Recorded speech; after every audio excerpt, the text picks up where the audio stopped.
The silence on Arthur Vance's ranch wasn't just an absence of sound.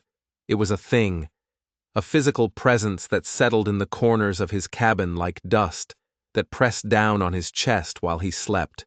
It was the sound of loss, the sound of being utterly alone in the vast, unforgiving Wyoming territory. 3 years, 3 winters since the fever had stolen his wife, Eleanor, and his boy, Samuel, left him a hollowed-out man rattling around in the shell of a life they were supposed to build together. He'd forgotten the sound of laughter. His own voice, when he used it, was like rocks grinding together. He was a ghost on his own land, and that's how he liked it. The world had forgotten him, and he was content to return the favor. But some days, a man needs flour, he needs coffee. So he hitched his old horse, Bartholomew, and made the long, rattling journey into the town they called Redemption. It was a generous name for a place that offered none.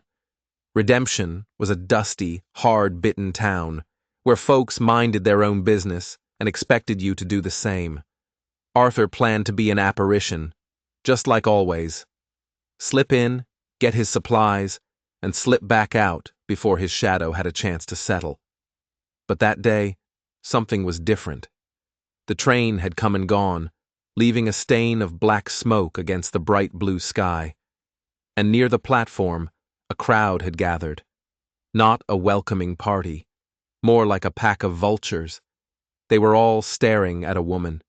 She was sitting perfectly still on a large, sturdy trunk, like a queen on a throne of sorrows. She was a black woman, a fact the whispers made brutally clear. Her blue dress was spotless, her hands folded in her lap, her chin held at an angle that wasn't prideful, but something stronger, unbreakable. Arthur pulled his wagon to a stop, his hands tightening on the reins. He could catch pieces of the talk on the wind.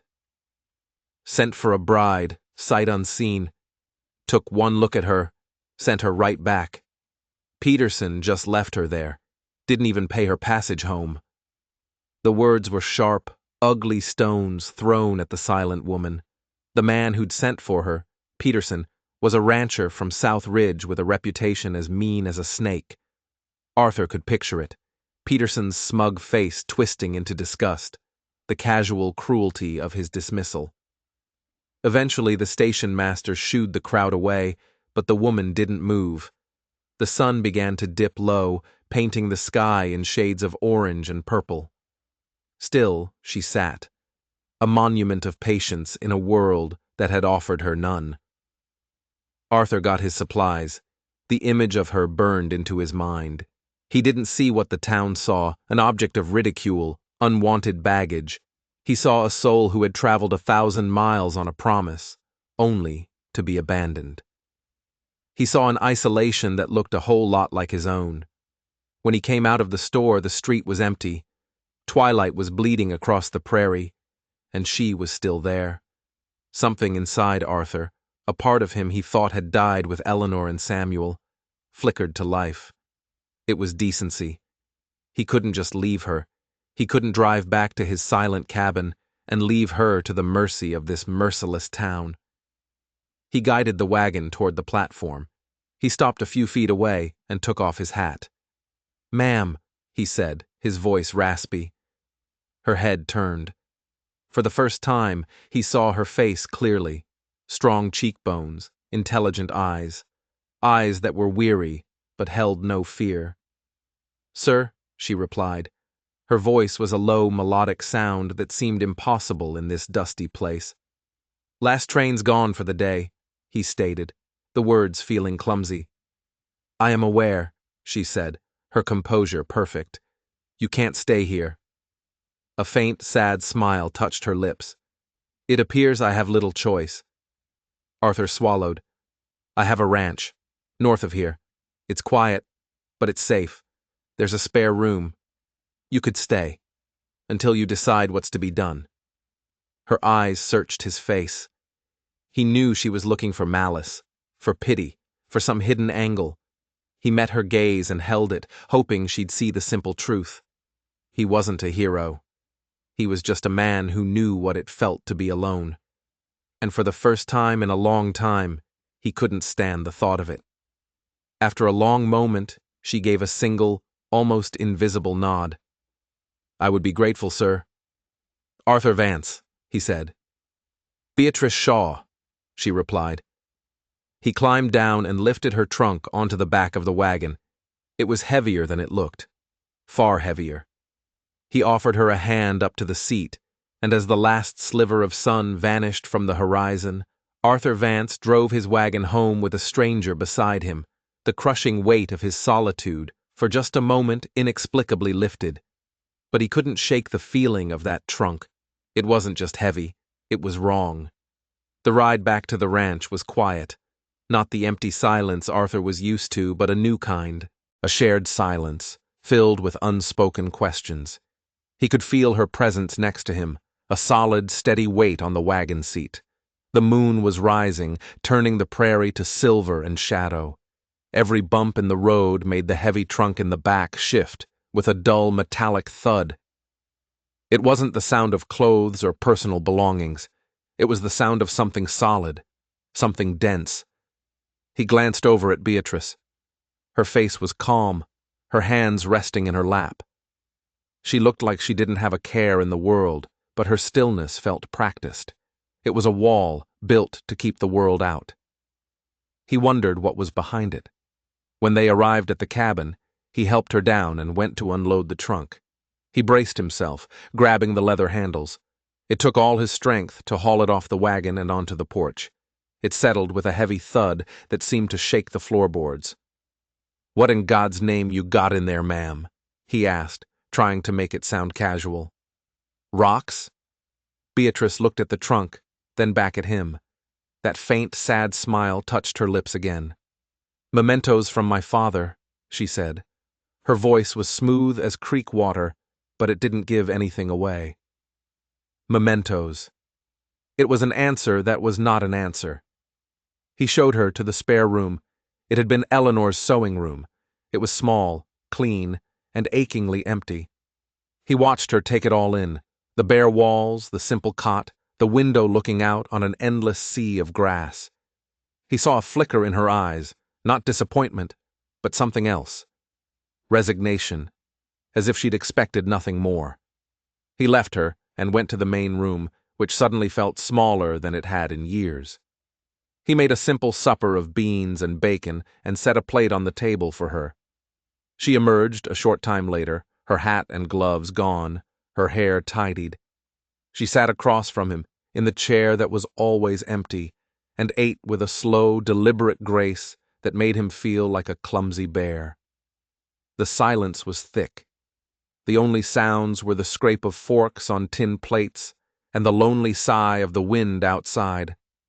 He found himself studying her when he thought she wasn't looking, the intelligence in her gaze, the strength in the set of her jaw. This was a woman who had been forged in a fire he could only imagine, but she was watching him too. Her eyes would occasionally flick to the small, unused rocking chair in the corner, the one he could never bring himself to move. She saw the grief he wore like a second skin. The next morning, he woke to a smell he hadn't smelled in 3 years. Coffee, rich and strong. He walked into the main room, and there she was, standing by his stove, as if she'd been there her whole life. She'd found an old apron of Eleanor's and tied it around her waist. A pot of oatmeal was bubbling on the stove. The fire was burning bright and steady. The room felt warm, and it had nothing to do with the fire. "Mr. Vance," she said, "I hope you do not mind. I cannot abide being idle." "Arthur," he grunted, pouring himself a cup of the coffee. It was better than any he'd ever made. Just Arthur. He ate the oatmeal. It was strange, having someone else cook for him in this cabin. Unsettling, and yet comforting. He went out to do his chores, checking on the cattle, mending a fence line. When he came back for a drink of water, he saw her through the window. She wasn't cleaning. She was standing over her trunk, which was open. He couldn't see what was inside, but he saw the way she moved. Quick, precise. She took something out, something wrapped in oilcloth, and held it for a moment before carefully placing it under the mattress of her cot. She closed the trunk, locked it with a small brass key she wore on a chain around her neck, and then, as if she felt his eyes on her, she turned and looked directly at the window. He ducked back before she could see him, his heart hammering in his chest. What was she hiding? Mementos from her father? He didn't believe that for a second.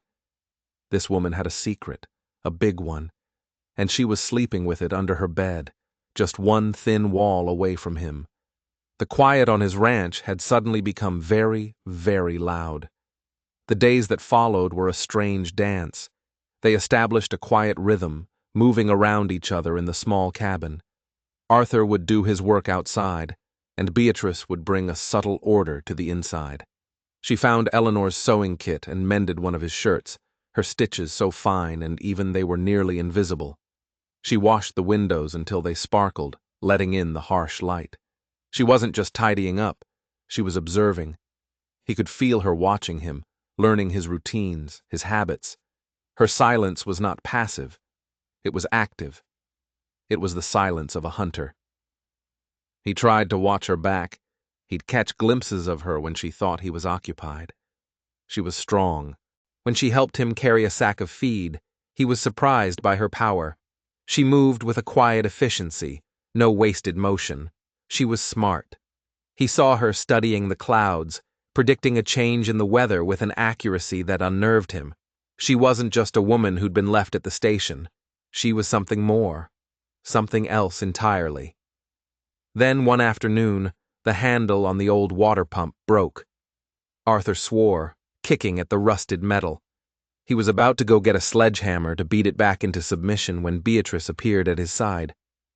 "May I?" she asked, her voice soft. He grunted and stepped back, intrigued despite himself. She knelt, her brow furrowed as she examined the mechanism.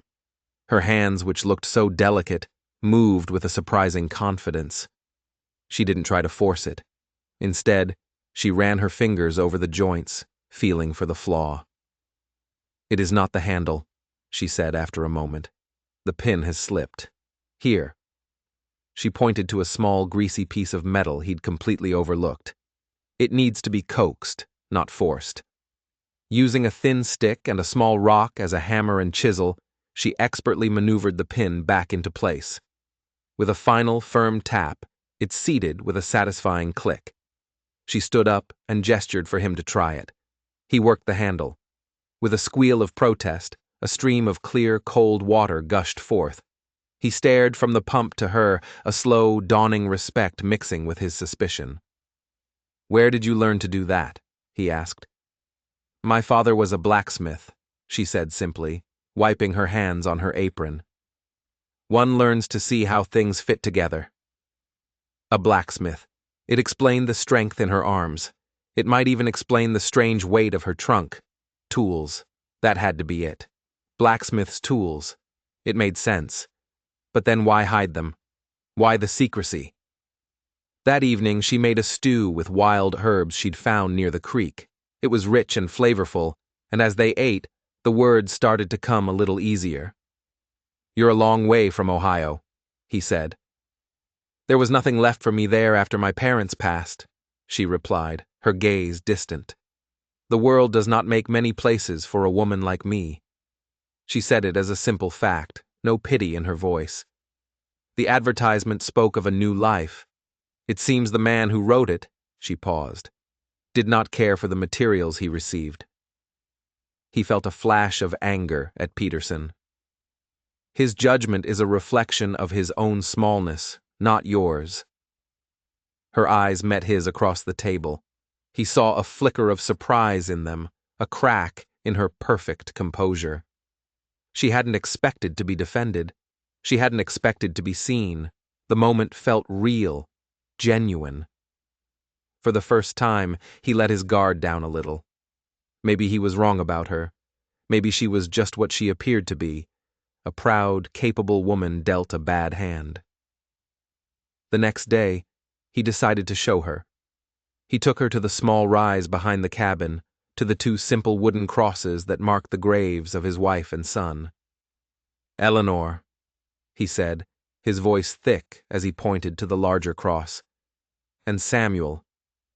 Beatrice didn't say anything. She didn't offer empty words of comfort.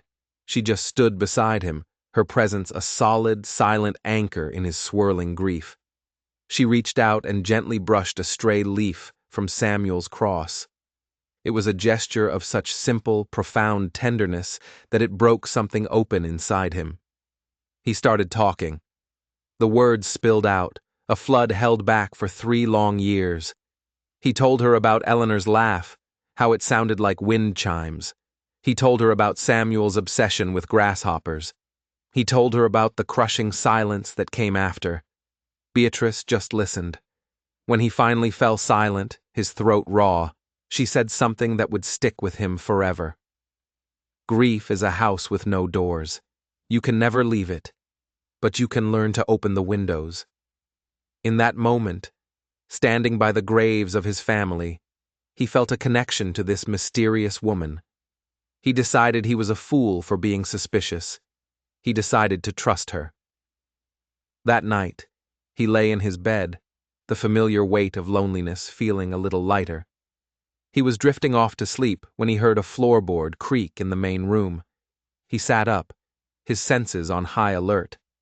The cabin was pitch black. He held his breath, listening. Another creak, then another. Someone was moving through his house. Slowly, stealthily. He slipped out of bed, grabbing the old shotgun he kept by the door. He crept into the main room, his bare feet silent on the wooden planks. The dying embers in the hearth cast a faint, orange glow, and in that dim light, he saw her. Beatrice was standing over his worn-out saddlebags, the ones he'd left by the door after his trip to town. Her hand was inside one of the pockets. She was robbing him. The sight hit him like a punch to the gut. Robbing him. After he'd taken her in, offered her shelter, the trust he'd felt just hours before curdled into bitter betrayal. He raised the shotgun, the double-barreled mouth pointed squarely at her back. The metallic click as he cocked the hammers was deafening in the silent cabin. Beatrice froze. She didn't gasp. She didn't turn around. She just went utterly, completely still. Slowly, she pulled her hand out of his saddlebag. She was holding a small, folded piece of paper. "Don't turn around," he said, his voice a low growl he barely recognized as his own. "Just tell me what you think you're doing." She didn't speak for a long moment. The only sound was the crackle of the dying embers. "I was not stealing," she said finally, her voice calm, without a tremor of fear. "I was returning this." "Returning what?" "Your wife's recipe for cornbread. It fell out of your ledger at the general store. Mr. Hale gave it to me." She said it so plainly, so matter-of-factly, that it threw him off balance. He remembered. He kept that worn, folded paper with his wife's neat handwriting tucked into his supply ledger. It must have slipped out. Mr. Hale, the nervous storekeeper, must have seen it and, not wanting to speak to him, passed it to Beatrice. He lowered the shotgun, a wave of shame washing over him. He felt like the world's biggest fool. Here he was, ready to blow a hole in a woman who was just trying to do something kind. "You can turn around," he mumbled, setting the shotgun down. She turned slowly. In the faint firelight, he couldn't read her expression. It wasn't anger. It wasn't fear. It was disappointment, as if she had expected better of him. "I heard you checking the lock on my trunk last night," she said, her voice quiet but sharp as a razor. "I heard you listen at my door. You think I am a thief, a liar. You think because I was discarded, I am without honor." He started, but the words wouldn't come. What could he say? She was right. "I'm sorry," he finally managed. "I was wrong." She just looked at him, her dark eyes searching his face. "Yes," she said, "you were." She placed the folded recipe on the table and walked back to her room, closing the door softly behind her. The click of the latch felt like a final judgment. Arthur stood alone in the dark, the warmth of his anger replaced by a chilling self-loathing. He had let his grief and suspicion twist him into something ugly. He had looked at this woman who had shown him nothing but strength and kindness, and he had seen a threat. The next morning was thick with an unspoken tension. Beatrice made coffee, as always, but they didn't speak. He went about his chores, the shame from the night before gnawing at him. He knew he had to fix it, not just for her, but for himself. He needed to prove he was better than the man who had held a gun on her in the dark. That afternoon, as he was chopping wood, he saw a rider approaching, a single man on a fast horse, kicking up a plume of dust. As the rider got closer, a knot of dread tightened in Arthur's stomach. He recognized the horse. He recognized the arrogant way the man sat in the saddle. It was Peterson, the man who had sent for Beatrice, the man who had left her on the train platform to be humiliated. Peterson reined his horse in a few yards from the cabin, his eyes sweeping over the small homestead with a contemptuous sneer. He was a big man, fleshy and soft, with a cruel twist to his mouth. He ignored Arthur completely, his gaze fixed on the cabin door. Beatrice stepped out onto the porch, wiping her hands on her apron. She stood tall, her face a mask of calm composure, but Arthur could see the tension in her shoulders. "Beatrice," Peterson said, his voice slick and false, "I trust you've been well." "I have been," she replied, her voice cold. "I've had a change of heart," Peterson went on, smiling a smile that didn't reach his cold, piggish eyes. "I was hasty. It was a long journey. I'm sure you were tired. I was tired. I'm prepared to honor our arrangement." Arthur stopped chopping wood, his hand tight on the axe handle. Honor the arrangement? After what he did? Beatrice didn't move. "There is no arrangement to honor, Mr. Peterson. You made your decision at the station. I have made mine." Peterson's smile tightened. "Now, don't be foolish. I'm a wealthy man. I can give you a comfortable life. Much more comfortable than this. Hovel." He gestured dismissively at Arthur's cabin. "You were meant to be my wife. A deal is a deal." He was talking about her like she was a piece of livestock he'd come to claim. A hot, protective anger surged through Arthur. He took a step forward. "She said no," Arthur said, his voice flat. Peterson finally turned to look at him, as if noticing him for the first time. "This is between me and my property, Vance. Stay out of it." "She ain't your property," Arthur said, taking another step. "And she's on my land, which means she's under my protection. Now, I think it's time for you to leave." Peterson's face darkened. He looked from Arthur's stony expression to the axe in his hand. He looked back at Beatrice, who hadn't flinched. The mask of civility dropped from his face, replaced by a raw, ugly venom. "You're making a mistake," he snarled at Beatrice. "A big one. You have something that belongs to me. And I will get it back." He didn't say what it was. He didn't have to.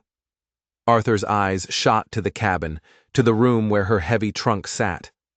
Peterson wasn't here for her. He was here for whatever was in that trunk. Peterson wheeled his horse around and galloped away, leaving a cloud of dust and unanswered questions hanging in the air. Arthur turned to Beatrice. The wall was back up. Her face was unreadable. "What does he want?" Arthur asked. "What's in the trunk, Beatrice?" "The truth." Beatrice held his gaze for a long moment.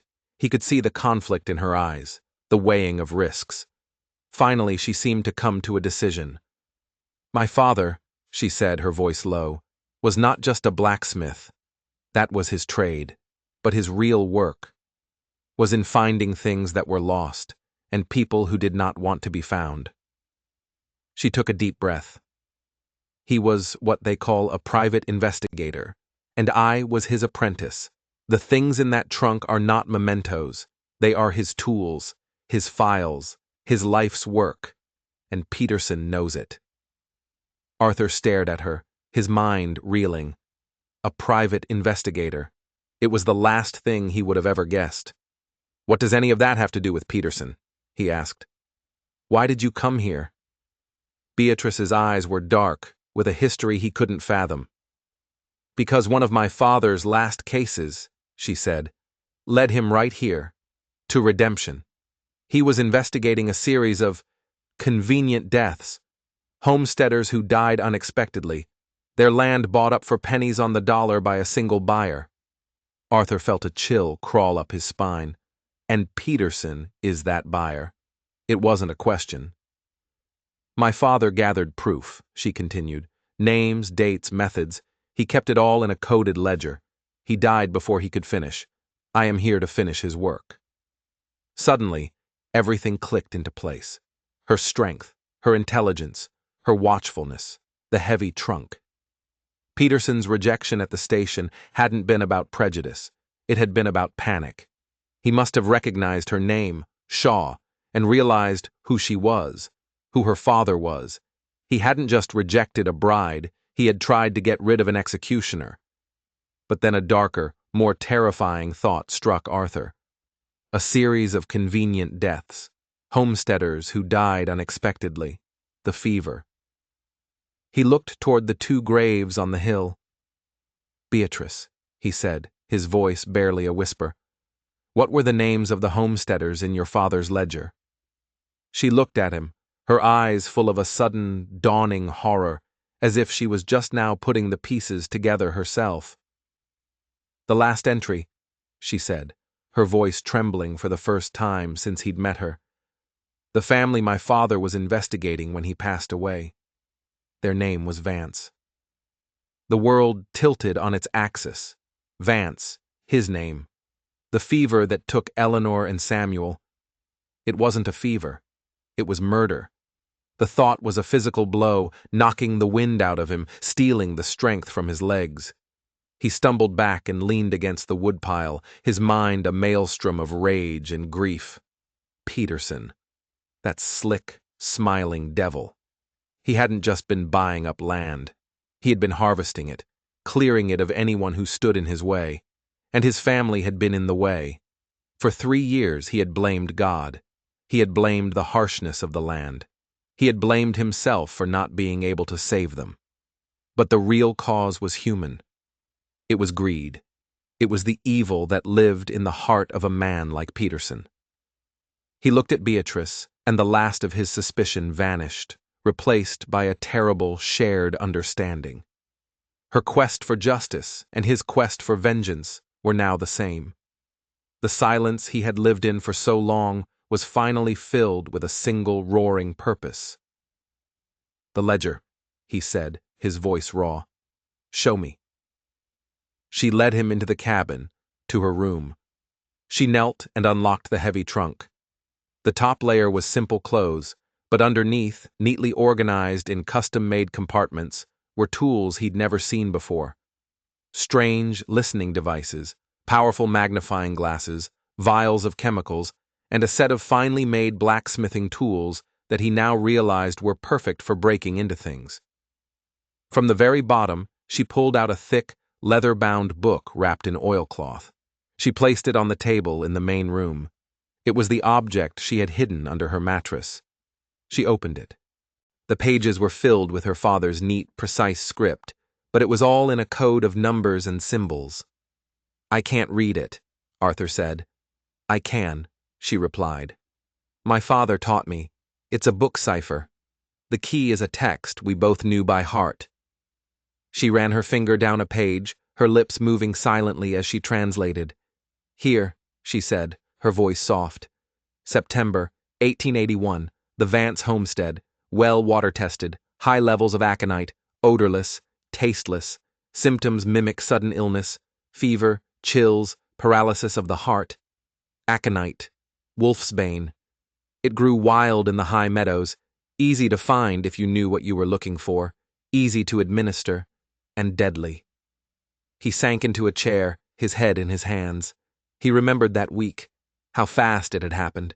The doctor from the next town over had been baffled, called it a prairie fever, but it wasn't. It was poison. "He has to pay," Arthur whispered, the words like acid in his throat. "He will," Beatrice said. Her voice was no longer soft. It was hard as steel. The ledger contains records of 6 other families, 6 other fevers. It connects all of them to Peterson and the men who work for him. It's enough to see him hang. She looked at him, her eyes clear and resolute. This is why he's so desperate to get this book. It's not just proof of his crimes, it's his death warrant. He finally understood. The mail-order bride advertisement had been a trap. But not for her, for Peterson. She had used it to get here, to get close to him, to finish what her father started. It was a plan of breathtaking audacity and incredible danger. "He'll come back," Arthur said, standing up. "He won't just let this go. Not now that he knows you have it." "I know," she said, "but he doesn't know that I have a partner." The way she said it sent a jolt through him. A partner. For 3 years, he had been alone. Now, in the space of a day, he had found an ally, a purpose. He was no longer a ghost. He was an instrument of vengeance. He walked to the wall where he kept his rifle, taking it down from its pegs. He checked the action. It was clean and well-oiled. "Let him come," Arthur said, the sound of his own voice surprising him with its cold resolve. He looked around the cabin, the place that had been his tomb. It was no longer a house of grief. It was a fortress, and they were going to defend it. As the sun began to set, casting long, menacing shadows across the land, they began to prepare. They barred the door and shuttered the windows. Beatrice worked with a calm, methodical efficiency that was both fascinating and terrifying to watch. She took out some of her father's strange tools. One was a set of small, polished mirrors. "Place these by the windows," she instructed, "angled so we can see the approaches without showing ourselves." She produced a coil of thin, strong wire from the trunk. "We'll string this across the path to the porch about ankle-high. It won't stop them, but it will slow them down. Give us a warning." He watched her, amazed. She wasn't just an investigator. She was a strategist. She saw the cabin and the land around it not as a home, but as a battlefield. She was turning his monument to loss into a trap. As darkness fell, a heavy silence descended, different from any that had come before. It was the silence of anticipation, the silence before a storm. They sat in the dark, Arthur with his rifle, Beatrice with a heavy-looking pistol he hadn't seen before, her back straight, her ears tuned to the night. They were waiting for the devil to come calling, and they both knew he was on his way. The hours crawled by. The only sounds were the whisper of the wind and the frantic thumping of Arthur's own heart. Every gust, every rustle of leaves outside sounded like footsteps. He was wound as tight as a watch spring, every nerve ending screaming. Beside him, Beatrice was an island of calm. She sat perfectly still in the darkness, her pistol resting on the table. She wasn't tense. She was focused, ready. "You're not scared," he whispered into the gloom. "Fear is a luxury," she replied, her voice a low murmur. "It clouds the mind. My father taught me to put it aside, to see what is there, not what I dread to see." He thought about that. For 3 years, all he had seen was what he dreaded. The empty chairs, the silent rocking horse. He had been living in a house of ghosts, paralyzed by fear of a future that didn't include his family. But now, with a real, tangible threat outside his door, that old fear felt distant. It was being burned away by the clean, white-hot fire of his anger. He wasn't afraid of dying. He was afraid of letting Peterson get away with it. Suddenly, Beatrice held up a hand. "Listen." He strained his ears. At first, he heard nothing. Then, a faint, rhythmic sound, almost too low to hear, carried on the wind. Hoofbeats. Not one horse. Several. They were coming. He moved to the window, peering through a tiny crack in the shutter. He could see them in the moonlight, 4 riders moving across the prairie toward his cabin. They were dark silhouettes against the silvered grass. 4 of them, he said. Peterson's in the lead. "He would bring help," Beatrice said. "He's a coward." The riders slowed as they approached the cabin, fanning out to surround it. They were cautious. They knew this wasn't going to be easy. Arthur could see the glint of moonlight on a rifle barrel. His hands tightened on his own rifle. This was it. The moment of reckoning. One of the riders dismounted and crept toward the porch. Arthur recognized his swagger even in the dark. It was Garrett Callahan, the loudmouth from town who had harassed Beatrice, Peterson's hired muscle. Callahan moved slowly, a pistol in his hand. He put a foot on the first step of the porch, then the second. As his boot hit the porch floor, his other foot caught the tripwire Beatrice had strung. He yelped, pitching forward and crashing face first onto the wooden planks. The night exploded into chaos. "Now!" Beatrice commanded. Arthur shoved his rifle through the window slit, aimed at the flash of Callahan's fallen pistol, and fired. The roar of the shot was deafening in the small cabin. Outside, a man screamed in pain. The other riders opened fire, bullets thudding into the log walls of the cabin. Splinters flew through the air. Beatrice was already at the other window, her pistol barking twice in quick succession. Another cry from the darkness. "They'll try to burn us out," she said, her voice steady despite the gunfire. "It's what they did to the Millers." The Miller family, another name from the ledger. They had died in a cabin fire, ruled an accident. It was never an accident. Arthur's blood ran cold. He reloaded his rifle, his movements sure and steady. The grief and lethargy that had defined him for years were gone, replaced by a cold, deadly clarity. He was protecting more than just a ledger. He was protecting the last honorable thing in his life. He was avenging his family. He saw a shadow moving near the woodpile, a man carrying a torch. Peterson's man was going to set his home, his sanctuary, on fire. Arthur didn't hesitate. He aimed and fired. The shadow dropped. "One left besides Peterson," he grunted. "Where is he?" "Behind the cabin," Beatrice said, pointing toward the back wall. "He's going for the cellar door." The cellar, an old root cellar accessible from an outside hatch.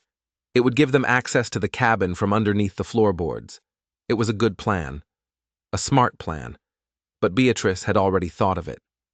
Earlier, while setting her traps, she had pointed to the heavy oak dining table. "Help me move this," she'd said. They had dragged it until it sat directly on top of the trap door that led down into the cellar. The man outside could break the lock on the hatch, but he wasn't getting through the floor. They heard a splintering crash from the back of the cabin as the man broke the outer lock. Then, a series of dull thuds as he tried to force his way up through the trap door, his shoulder hitting the bottom of the heavy table. Silence from outside. The shooting had stopped. Arthur peered through the shutter again. He could see Peterson, still on his horse, just out of rifle range. He had expected to walk in and take what he wanted. He had underestimated them. "Arthur Vance," Peterson's voice cut through the night, thin and reedy with rage. "You're a dead man. You and that witch with you. You have no idea who you're dealing with." "He's trying to draw us out," Beatrice whispered. "Stay put." But Arthur wasn't listening. A cold fury was building in him. He looked at Beatrice. "Keep him busy." Before she could object, he moved to the back of the cabin. He quietly lifted the heavy bar from the back door and slipped outside, melting into the deep shadows behind the cabin. The man who had tried the cellar door was standing there, confused, trying to figure out why he couldn't get in. He never heard Arthur approach. Arthur brought the butt of his rifle down hard on the back of the man's head. He crumpled to the ground without a sound. One left. Peterson. Arthur crept along the wall of the cabin, circling around toward the front. The moon was bright, the yard was open. He had no cover. Peterson was still sitting on his horse, a sitting duck, but he was too far away for a sure shot with a pistol, and the rifle was too loud. It would give away his position instantly. He had to get closer. He saw Peterson turn his head, shouting insults at the silent cabin. It was his chance. Arthur broke from the shadows, running low and fast, closing the distance. He was halfway across the yard when Peterson saw him. The rancher's eyes went wide with shock and fury. He fumbled for the pistol at his belt, but Arthur was faster. He didn't stop to aim his rifle. He kept running, closing the last few yards and launching himself at Peterson, tackling him clean off his horse. They crashed to the ground in a tangle of limbs. The pistol flew from Peterson's hand, skittering away into the dust. Arthur was all muscle and bone and 3 years of pent-up rage. Peterson was soft, panicked, and fighting for his life. He was surprisingly strong, his hands clawing at Arthur's face, trying to get to his eyes. Arthur slammed his fist into Peterson's jaw. The man grunted, his head snapping back. Arthur hit him again and again. He wasn't just fighting for his life. He was fighting for Eleanor. He was fighting for Samuel. With a final, desperate heave, Peterson shoved him off and scrambled for the dropped pistol. He got his hand on it, rolling over and pointing it at Arthur's chest. The cabin door flew open. Beatrice stood there, silhouetted against the dim light from inside. Her pistol was aimed rock-steady at Peterson. "Drop it," she said, her voice ringing with absolute authority. Peterson hesitated, his eyes darting between Arthur on the ground and Beatrice on the porch. For a split second, he thought he could shoot them both. It was the last mistake he ever made. Beatrice's pistol fired. The bullet took Peterson square in the shoulder he was using to aim. He screamed, dropping the gun and clutching his arm. Arthur was on him in an instant, grabbing the pistol and pressing it to Peterson's temple. It was over. The silence that descended was absolute. The smell of gunpowder hung heavy in the cool night air. Callahan was groaning on the porch, his leg shattered. The other 2 men were down, and Peterson, the architect of all this pain, was bleeding in the dirt at Arthur's feet, whimpering. Justice hadn't come from a courtroom. It had come from the end of a gun, in the yard of a lonely cabin, delivered by a broken man and a woman who had refused to be broken. Arthur looked up at Beatrice, standing on the porch, a figure of righteous fury in the moonlight. She had not just opened the windows in his house of grief. She had helped him burn it to the ground. The dawn came, painting the eastern sky in soft shades of rose and gray. The aftermath of the battle was stark in the new light. Callahan and the other surviving gunmen were tied up, sullen and silent. Peterson, his shoulder crudely bandaged, glared at them with pure hatred. Arthur had never felt so tired or so alive.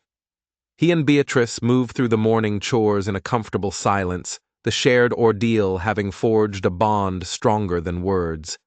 They were a team, a partnership born of violence and a shared thirst for justice. Later that morning, Arthur rode into Redemption, leading a wagon with his 3 captives tied up in the back. He left Bartholomew and the wagon in front of the sheriff's office and went inside. The sheriff, a lazy man named Bellows, who was known to be friendly with Peterson, looked up from his desk, annoyed at the interruption. "Vance, what do you want?" "I'm here to report a crime," Arthur said, his voice flat. "Attempted murder, at my ranch, last night." Bellows chuckled. "Don't be ridiculous. Who'd want to murder you?" "Asa Peterson," Arthur said. He stepped aside, gesturing for Bellows to look out the window. The sheriff's jaw dropped when he saw Peterson, Callahan, and the other man tied up in the wagon. "What is the meaning of this?" Bellows sputtered. "This is Asa Peterson you're talking about, a respected member of this community." "He's a murderer and a land thief," Beatrice said, stepping into the office behind Arthur. She placed the heavy ledger on the sheriff's desk with a solid thud. "And this is his confession." Over the next hour, in that dusty little office, the truth came spilling out. Beatrice, calm and articulate, explained the cipher.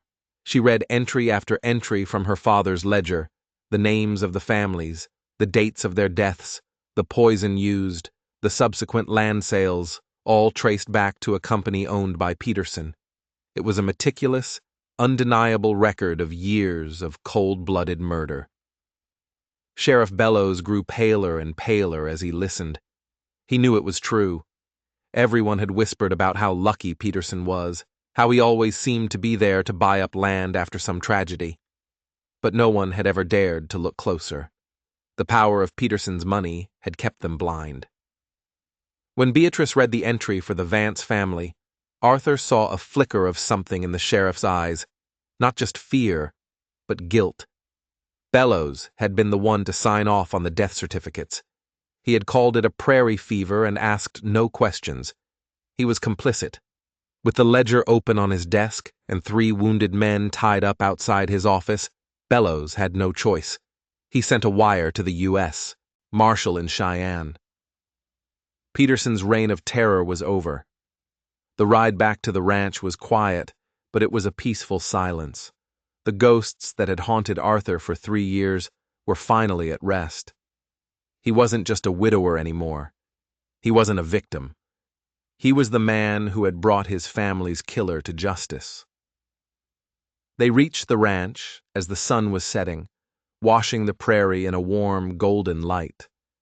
The cabin, which had been a fortress the night before, now looked like a home again, a sanctuary. He helped Beatrice down from the wagon seat. They stood there for a moment, the vast, beautiful, and silent landscape stretching out around them. He looked at the cabin, its windows glowing.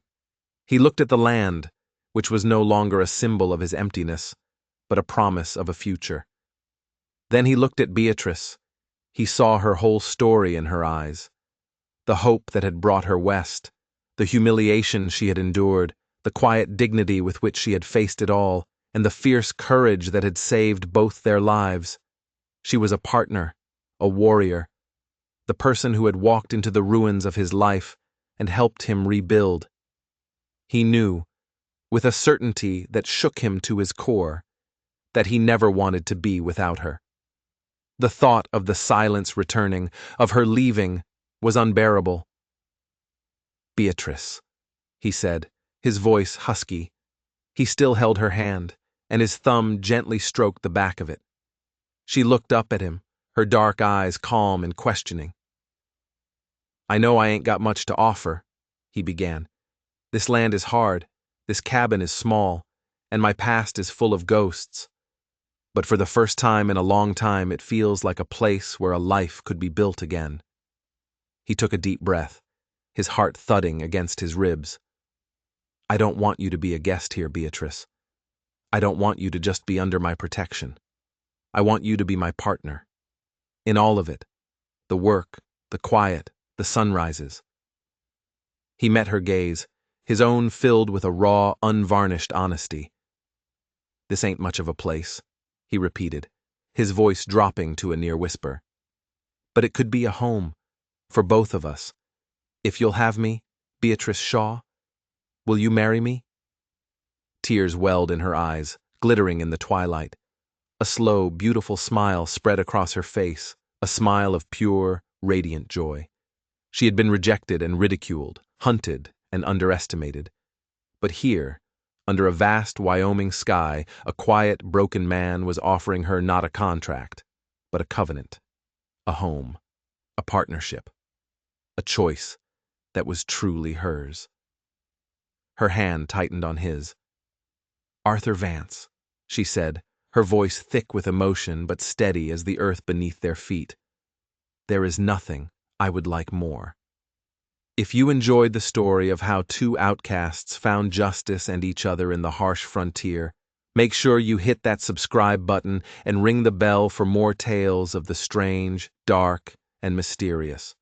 You won't want to miss what's coming next.